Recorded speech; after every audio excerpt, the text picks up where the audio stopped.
Сделка года. Фонд Витебска «Абалмаёмасць» з аўкцыёну прадаў комплекс будынкаў былога каледжа ў Витебску. Ён стаў самым дарагім лотам за час правядзення таргоў. Першапачатковы кошт склаў 1 мільён 400 тысяч рублёў. Пабудова на вуліцы Богдана Хмельніцкага выстаўлялася на таргі ў 8-й раз з паніжэннем цаны на 80%. Адзін удзельнік аўкцыёну выкупіў нерухомасць за 442 тысячы рублёў. Комплекс пабудоў агульнай плошчы амаль 6 тысяч квадратных метраў не выкарыстоўваўся з 2009 года.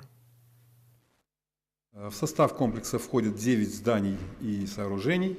Это и здания учебного корпуса, мастерские. Объект выставлялся на аукционы 7 раз, в том числе 4 раза по цене, сниженной на 80%. И вот последний раз объект был приобретен витебским инвестором.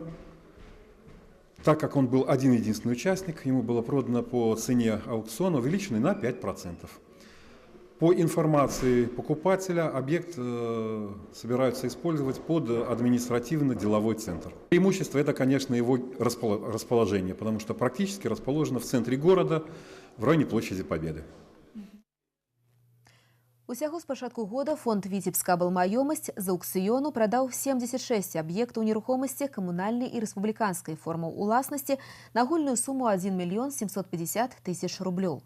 На канец года запланаваны яшчэ некалькі таргоў, у асноўным паўторных, з паніжэннем першапачатковага кошту.